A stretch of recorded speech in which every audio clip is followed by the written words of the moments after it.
The second point of chemical properties is anomalous properties of nitrogen. Anomalous properties of nitrogen.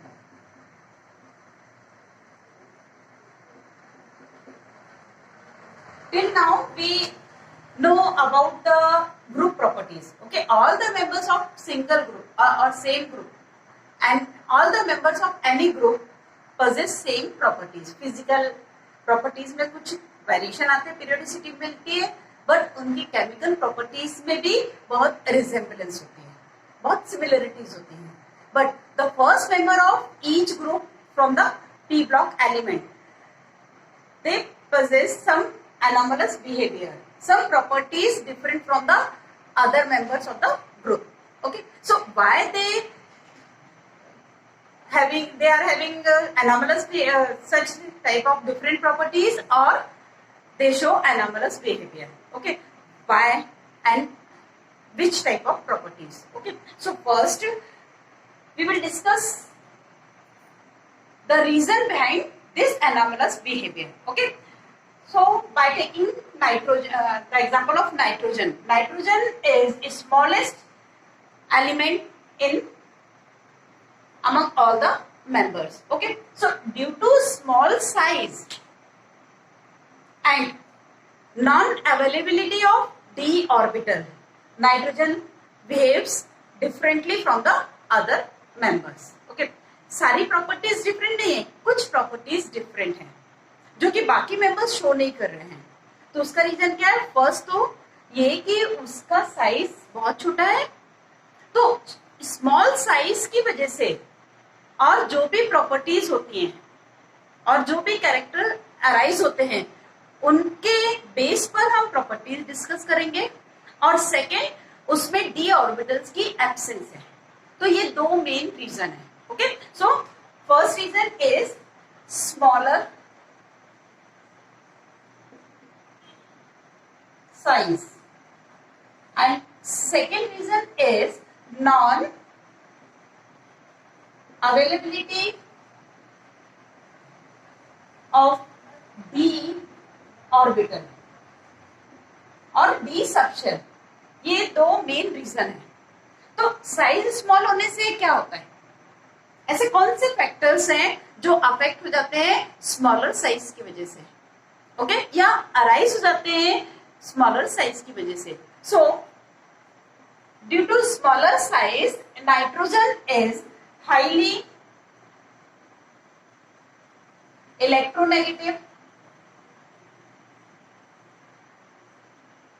First, second, high ionisation enthalpy. Third, as per Fajans rule. ठीक है, फेजान्स rule क्या था?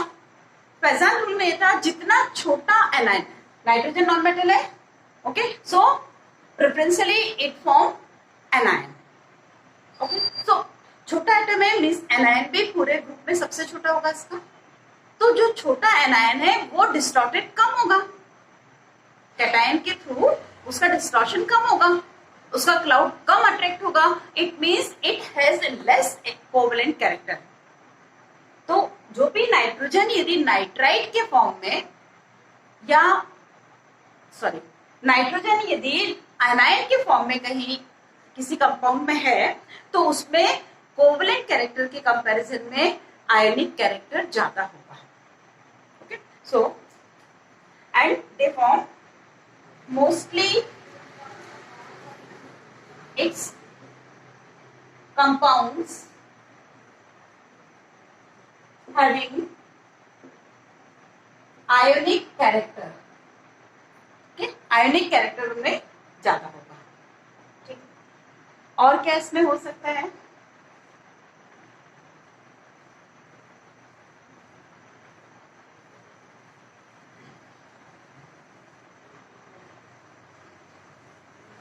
See the bond length. Okay, सबसे पहले हम इसका bond length की बात करें. N single bond N, P single bond P, A single bond AS and sp single bond sp then bi single bond bi की बात करेंगे. Okay, so we will compare the bond length. Okay, this is smallest bond length. Okay, and gradually bond length is increases when we move from top to bottom in a group. So by this, on the basis of this bond length, we already know about the smaller bond is stronger. Okay, जितना small bond होता है वो उतना strong होता है, ये normal trend है. Clear?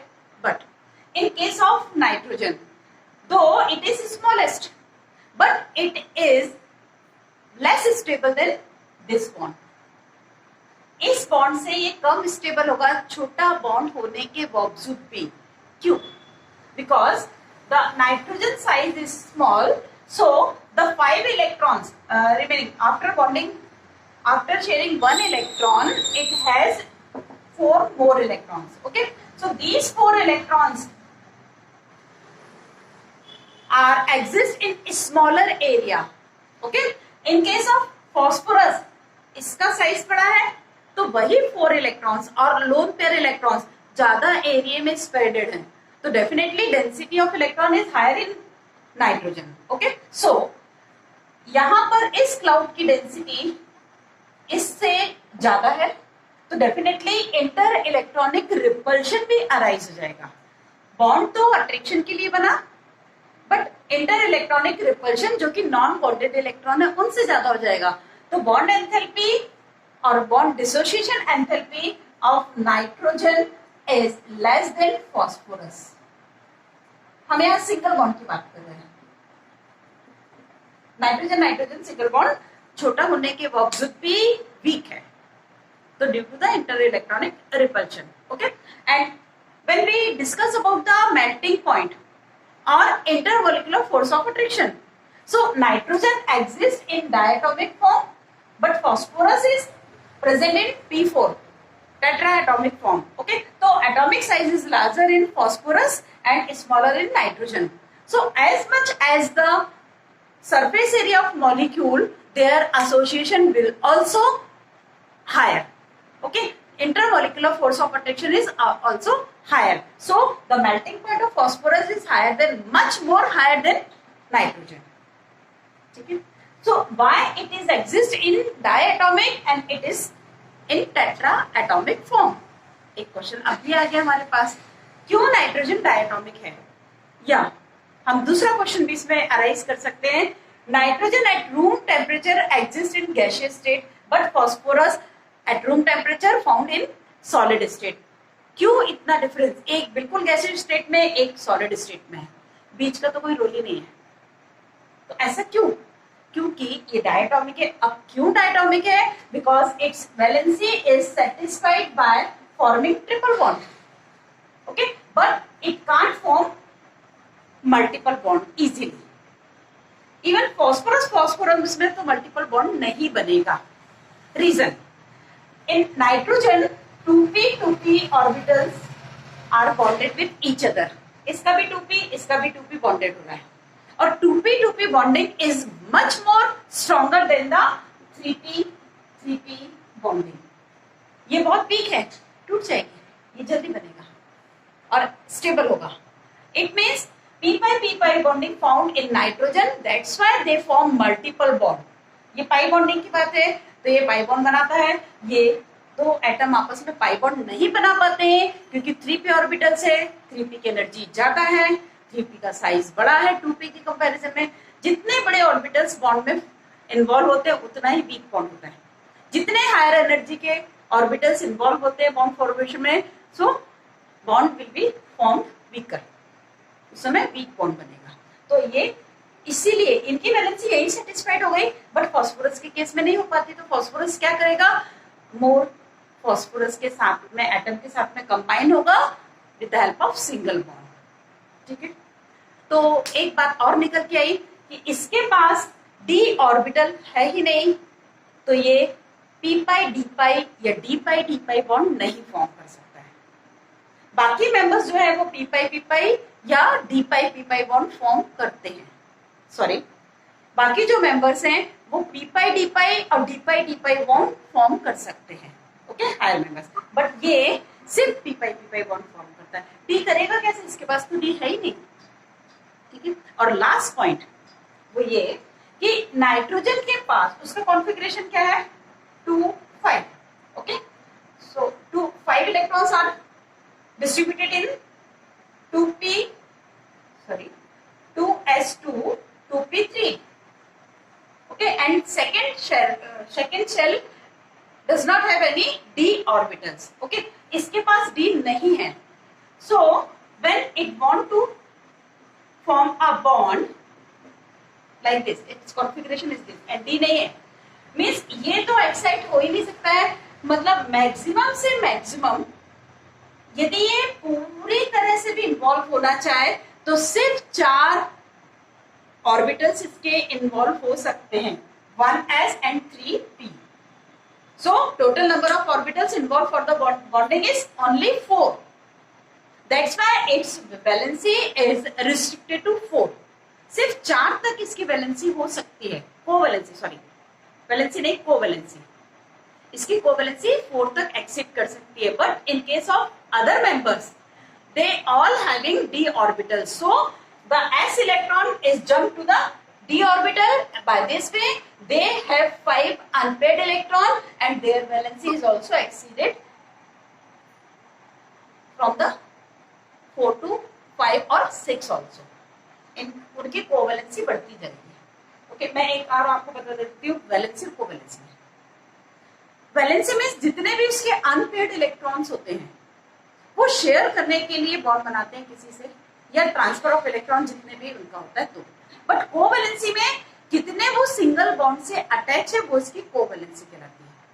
और oxidation state is different thing, आप बिल्कुल भी कंफ्यूज नहीं होंगे कोवैलेंसी में, ऑक्सीडेशन स्टेट में और कोऑर्डिनेशन नंबर में। एक और टर्म आपको इंट्रोड्यूस करा रही है, कोऑर्डिनेशन नंबर, ठीक है। तो एक एग्जांपल से मैं आपको इन तीनों टर्म को डिफरेंशिएट कर देती हूँ, ठीक है। ये एनामलस बिहेवियर इसका कंप्लीट हो गया है, but just now I remember I introduced the term covalency. That's why it is needed to explain you. This is nitrogen pentoxide, okay, N2O5. This is N2O5, structure of N2O5, okay. So first हम discuss करेंगे covalency, okay. Second हम discuss करेंगे oxidation state and third coordination number. ये हमें 3 terms इसमें समझना है, इस स्ट्रक्चर के थ्रू हम इसे इन्हें डिफरेंशिएट कर पाएंगे। So first covalency, how many number of covalent bond present in an atom, through how many covalent bonds the atom is bonded with others, okay. So 1 2 3 4, it means this is its covalency is 4 in this case, 1 2 3 4। कितने covalent bond है उस atom के, उससे उसकी covalency आप बताएंगे। State, oxidation state, oxidation state क्या है इसमें, +5, ओके, इसकी कितनी है +5, तो +5 इसकी ऑक्सीडेशन स्टेट हो गई। And coordination number means surrounding में कितने एटम उसके नेबर्स हैं। सो 1 2 3, इट्स कोऑर्डिनेशन नंबर इज 3, ठीक है। तो ये इसमें डिफरेंस हुआ। कोवैलेंसी 4, कितने कोवैलेंट बॉन्ड है, oxidation state is calculated by the charges putting with the bonded atoms having how much charge and deduct that charge and we will get the charge on the desired atom, okay. And coordination number is the number of atoms surrounded that atom, okay, or number of atoms taken as neighbors, ठीक है। ये क्या हो जाएगा इसका coordination number, clear है। तो ये इसके एनामलस बिहेवियर था। Next is compound with hydrogen, okay. So हमें अब क्या पढ़ना है, इस ग्रुप के 15 ग्रुप के hydrides, is hydrides of 15 group elements. Okay, so EH3. Clear है? E for group members and H hydrogen. Simple. So EH3, they form EH3 type structure when they react with hydrogen. Okay, so what they are?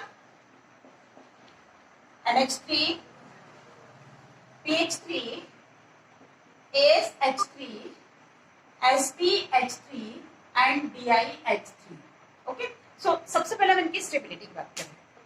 So bond hydrogen remains same in size in all the compounds, but the element of 15 group means nitrogen, phosphorus, arsenic, antimony and bismuth gradually increases. So bond length is also increases.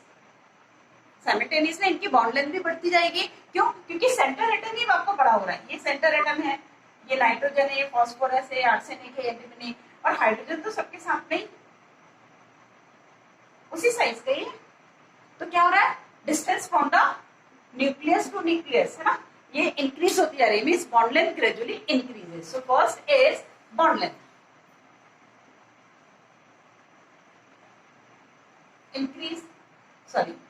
Gradually increases. कि bond length जब increase हो रही है तो definitely जितना larger bond उतना उसकी strength कम होती है. तो बॉन्ड लेंथ के इनवर्स होती है बॉन्ड एनर्जी और strength of the bond. So bond strength और bond energy. Okay, so bond strength is decreases. ठीक है.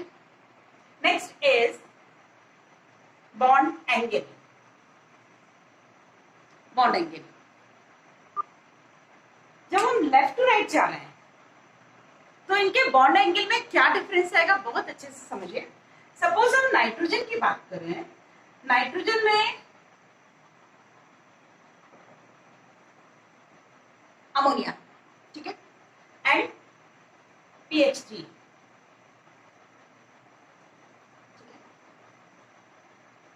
बॉन्ड एंगल क्या होता है? The angle between two bonds. दो बॉन्ड के बीच में एंगल. और all the members of 15 group in hydride they are sp3 hybridized.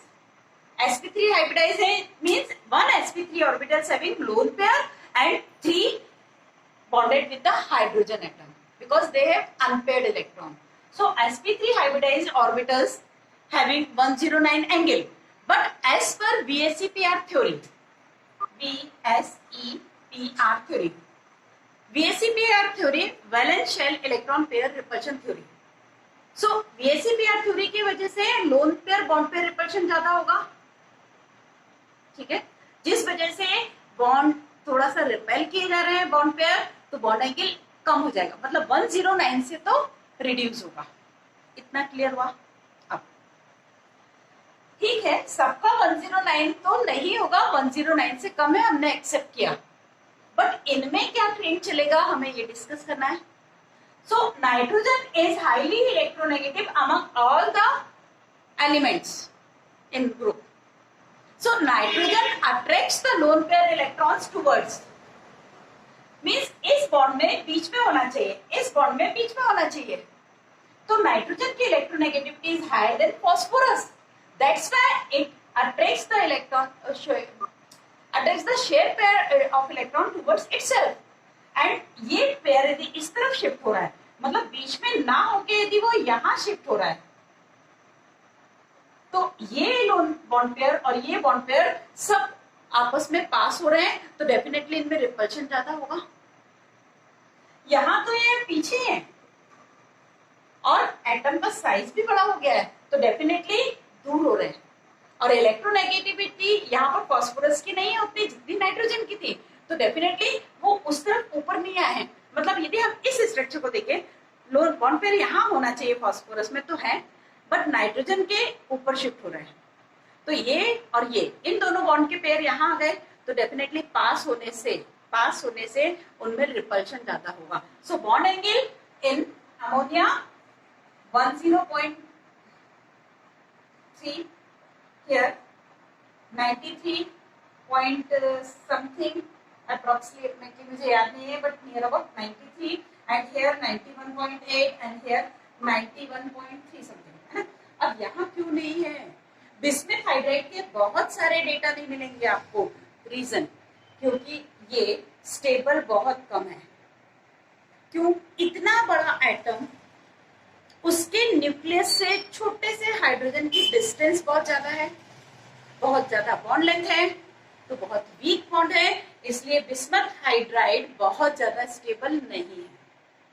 और जब ये बंदा स्टेबल नहीं है तो उसकी बहुत सारी प्रॉपर्टीज हम स्टडी नहीं कर पाते हैं इजीली और एक्यूरेटली। क्लियर है? तो इस तरह से हम इनकी बॉन्ड लेंथ ग्रेजुअली डिक्रीज होते हुए देखेंगे। ठीक है। अब दो जो ये तो हमने उसके स्ट्रक्चर के बेस पे देखा, ठीक। हम अब उसके फिजिकल स्टेट के बेस पे बात करते हैं। तो हमें डिस्कस करना है इनका melting point and boiling point. ठीक है, ये भी बहुत इंपॉर्टेंट चीज है। सबसे पहले तो हम मेल्टिंग पॉइंट और बॉइलिंग पॉइंट के बात करने से पहले इनके मॉलिक्यूल का नेचर देखें, ये किस तरह के मॉलिक्यूल्स हैं। सो यहाँ इलेक्ट्रोनेगेटिविटी डिफरेंस नहीं है, क्योंकि सबसे ज्यादा इलेक्ट्रोनेगेटिव तो ये था, मीन्स इस मॉलिक्यूल में पोलरिटी है। और आपने 11th से पढ़ते हुए आ रहे हैं कि when hydrogen is attach with the directly attach with the fluorine, oxygen और nitrogen, okay, when a hydrogen directly attach with the nitrogen, oxygen and fluorine, so intermolecular force is arises as hydrogen bonding। क्योंकि उस समय hydrogen इतना polar हो जाता है कि वो साइड वाले मॉलिक्यूल से हाइड्रोजन बॉन्ड फॉर्म करता है। सो among all the hydrides only ammonia having hydrogen bond as intermolecular force of attraction, otherwise all these are having van der Waals NH3 PH3 ASH3 SPH3 and BiH3। so in case of ammonia nitrogen is highly electronegative as compared to phosphorus, arsenic, antimony and bismuth। okay, so the intermolecular force due to electronegativity difference, it has hydrogen bond as intermolecular force of attraction, and hydrogen bond is strongest intermolecular force of attraction। okay, so remaining members do not have any such type of electronegativity, that's why their molecule are non-polar and they bonded with van der Waals force of attraction, and van der Waals force of attraction is weakest force of attraction, that's why they have less melting point and boiling point as compared to ammonia। ठीक है, फिर भी इनमें भी तो कुछ trend है, इनमें क्या डिफरेंस है या क्या रीजन है जिससे इनका melting point boiling point increase होगा। Definitely for non polar molecules or the molecules which have van der Waals force of attraction, two factors are important. First is increasing molecular mass and second one is increasing surface area. So both the things are present in all the members। okay, gradually molecular mass is also increases as well as the size, surface area or size of molecule is increases, that's why their melting point and boiling point gradually increases। okay, and last characteristic about hydride of group 15 elements, that is the reducing property। reducing property,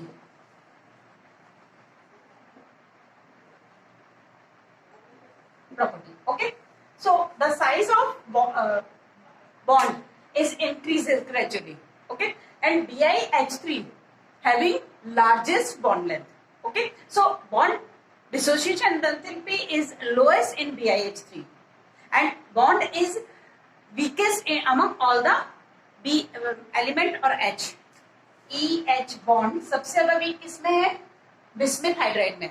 okay, और जितना weak bond होगा break होने पे ये molecule सबसे पहले H provide करेगा।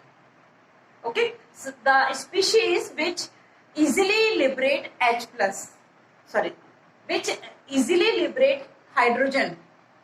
Okay, so it is a good reducing agent. So reducing property gradually down the group is increases of all among all the hydrides. So by this way, bismuth hydride is the strongest reducing agent in all the hydrides. Okay. Fourth property is oxides of group 15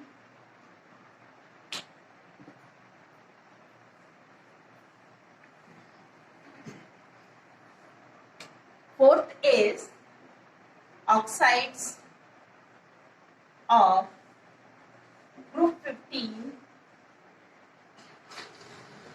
elements. This is oxides. Okay, oxides of group 15 elements. Okay, generally they form E2O3 and E2O5 type of oxides. Okay, why? Because they have +3 oxidation state as well as +5 oxidation state. Okay, but we already discussed about the higher oxidation state for heavier members. Okay, when we go from top to bottom, so lowest member or heavier members having less stable oxidation state as higher oxidation state. Okay, उनकी जो higher oxidation state है वो stable नहीं होती है. तो simple सा, यदि हम ये दो तरह की ऑक्सीडेशन स्टेट देख पा रहे हैं, मींस बिस्मिथ ये नहीं फॉर्म करेगा. ठीक है, क्योंकि बिस्मिथ लोअर मेंबर है और +5 इसकी स्टेबल नहीं है. That's why bismuth can't form E2O5. Clear? So among both the oxides, if we are talking about single elements oxide, okay, for example N2O3 as well as N2O5, okay, among both the oxides, okay, which one is more acidic or which type of nature they possess on the basis of postulates of Fezan's rule. Okay, so the higher the it has +3 oxidation state and in this case +5 oxidation state of nitrogen be formed. So जितनी ज्यादा oxidation state होगी, higher the oxidation state having by the possessed by the molecule, higher the oxidation state possessed by element or atom, it has higher polarization power. Polarization power means ये cation या ये positive species इस anion के cloud को अपनी ओर उतना ज्यादा attract करेगी जितना ज्यादा उसकी ऑक्सीडेशन स्टेट होगी, जितना ज्यादा चार्ज पोजेस करता है. कोई भी स्पीशीज जितना ज्यादा प्लस चार्ज उसके पास होगा वो उतना ज्यादा कैपेबल होगा पोलराइज करने के लिए एनायन को. और जहां पोलराइजेशन पावर ज्यादा है मींस कोवेलेंट कैरेक्टर ज्यादा होगा. इसका यही सिंपल सा कंसेप्ट आप एक याद कर लीजिए. फाइनल कंक्लूजन ये, if any element having more than one oxidation state, so in higher oxidation state compounds it shows more covalent character. ठीक है, so among both the oxides of nitrogen, which one is acidic, more acidic? This one. Why? Because covalent oxides are acidic in nature. ठीक है, covalent oxides acidic nature होते हैं. अब क्यों? ठीक है, इसमें कोवेलेंट कैरेक्टर ज्यादा है. ठीक है, कोवेलेंट कैरेक्टर ज्यादा होने से ये एसिडिक होगा. इसका एक एग्जांपल आप बहुत अच्छे से याद कर सकते हैं. कार्बन डाइऑक्साइड CO2, ये नॉन मेटल का ऑक्साइड है. ठीक है, और ये एसिडिक है. आप अच्छे से जानते हो, हमने जब कार्बन डाइऑक्साइड को पानी में डिसॉल्व किया, the resultant solution shows the acidic nature, carbonic acid. Okay, so remember one thing, non-metallic oxides or covalent oxides are always having covalent character. Okay, so non-metal oxides or covalent oxides are showing acidic character. Now nitrogen तो दोनों में non metal है, but covalent character is higher in this case. That's why it shows the acidic character more as compared to this one. Okay? And when we go from top to bottom in a group, suppose we are comparing the oxides of all the members. Okay, so we can't use E2O5. Why? Because bismuth penta oxide तो form नहीं करता है, तो definitely जो exist कर रहे हैं हम उसी में कंपैरिजन करेंगे. So we will discuss N2O3, P2O3, AS2O3, Sp2O3 and last one is Bi2O3. Okay, हम इन पे डिस्कशन करेंगे, कंपेयर करेंगे. सो आप जैसे सब में +3 oxidation state, all the members having +3 oxidation state, but their size is gradually increases when move down the road. Okay, so higher the size of cation, lower will be the polarising power of that cation. Okay, इसका polarising power कम होगा, इसका मतलब ये oxide covalent कम होगा, ये oxide covalent ज्यादा होगा. ठीक है, so definitely covalent oxides are acidic in nature. So acidic character, when we move down the group, the oxides acidic character of oxides is decreases. Means ये दोनों predominantly acidic मिलेंगे, ये amphoteric मिलेंगे और ये basic होगा. और वैसे भी आपने देखा non metal oxides are acidic but metallic oxides are basic because bismuth is metal. So metallic oxide basic. तो इस तरह से भी आप इनके एसिडिक और बेसिक कैरेक्टर को कंपेयर कर पाएंगे. बस इतना ध्यान रखेंगे कि जितना हायर ऑक्सीडेशन स्टेट इतनी कंपाउंड में मिल रही है, एक से ज्यादा कंपाउंड बन रहे हैं, तो हायर ऑक्सीडेशन स्टेट वाला कोवलेंट होगा. ये कंसेप्ट ऑफ नेक्स्ट टॉपिक जो आपका है hydrides of halides of group 15 elements, उसमें भी ये पढ़ेंगे. The fifth point is reactivity towards halogen. Okay, so halogen से reactivity, they form EX3 and EX5 type of halides. Why? Because they shows two type of oxidation state with higher electronegative or with electronegative species or non-metal. So halogens are non-metal. So EX3 having +3 oxidation state and EF5 having +5 oxidation state. Okay, so all the members do not form both type of halides. Why? Because nitrogen is unable to form +5 oxidation states halides. ऐसा नहीं है कि nitrogen की +5 नहीं होगी, oxygen के साथ ही अभी आपने देखा, बट हेलोजन के साथ में नहीं होगी. Why? Because NH5 is not formed. क्यों? Because nitrogen having a small size. Okay? So how is it possible that 5 halogens are accommodate this such a small surrounding? वहां बहुत ज्यादा स्टेरिक हिंड्रेंस होगा, क्राउडनेस होगा, तो इसका ये होगा नहीं, पहली बात. लेकिन मेन रीजन जो है वो ये है कि नाइट्रोजन के पास d ऑर्बिटल नहीं है. Okay, due to the absence of d orbital it can't expand their covalency up to 5. Okay, starting में आपने पढ़ा है कि इसकी +4 तक एक्सिट कर सकती है because due to the availability of only 4 orbitals 1s and 3p. सिर्फ 4 ऑर्बिटल्स है, इसकी कोवैलेंसी 4 तक एक्सिट करेगी, तो 5 कैसे बनाएगी? तो इसकी कोवैलेंसी 5 तक नहीं जाएगी. ओके, सो इन्होंने तो नहीं बनाया. बिस्मुथ की बात करेंगे तो BiF5 हमने ऑक्सीडेशन स्टेट में पढ़ा है. बिस्मुथ जो है वो +5 इसकी स्टेबल नहीं है due to inert pair effect, but fluorine having sufficient amount of electronegativity and it will unpair the s electrons of bismuth and forming the +5 oxidation state. सिर्फ फ्लोरीन के साथ में +5 दिखा रहा है. ठीक है, फिर बात करते हैं इसकी। ओके, सो नाइट्रोजन का आप सिर्फ और सिर्फ ये एग्जिस्ट करेगा,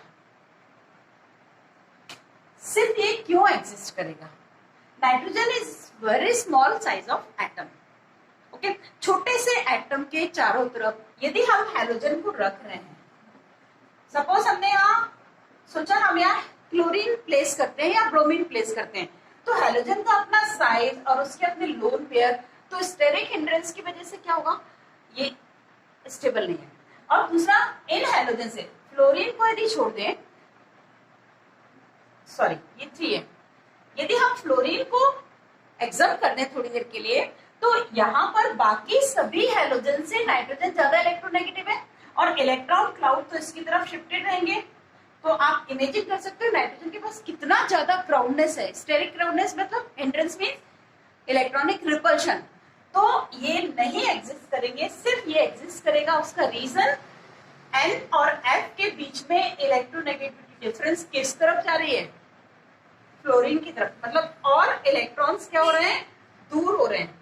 तो जैसे जैसे इलेक्ट्रॉन शिफ्ट होंगे तो उनके बीच की डिस्टेंस जो है वो बढ़ती जाएगी। यहाँ पर डिस्टेंस क्या हो रही थी, कम हो रही थी, तो यह रिपल्शन था। तो याद रखेंगे सिर्फ NF3 बस एग्जिस्ट करता है और कोई नहीं, ठीक है। बाकी सबके पेंटालाइड मिल रहे हैं आपको, इवन बिस्मिथ का भी मिल रहा है, फ्लोराइड, ठीक है। और finally higher the oxidation state more covalent will be the molecule. Means इन दोनों में यदि देख रहे हैं किसी भी एटम के यदि दोनों कंपाउंड मिल रहे हैं तो ये वाला कोवेलेंट ज्यादा होगा, ये वाला कोवेलेंट कैरेक्टर कम पोजेस करेगा। फेजांस रूल फिर से क्लियर है। And last topic is for this period means study period. Okay, so for this video the last topic is 6th one. Okay, reactivity towards metals. Okay, most of the element of group 15 having non-metallic character. Okay, so they will ready to form compounds with metals. Okay, so metal जो है वो तो positively charge रहेगा, but ये negative charge रखेंगे। किस form में, nitride, phosphide, arsenide, बिस्मथाइड, इस तरह से कैल्शियम, सोडियम, पोटेशियम से कंपाउंड बना देंगे।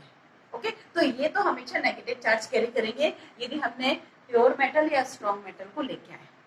तो किसी भी इलेक्ट्रोपॉजिटिव मेटल के साथ में ये आइड सरनेम वाला कंपाउंड फॉर्म करेंगे। Okay, so this is the property of chemical properties of group 15 elements. Okay.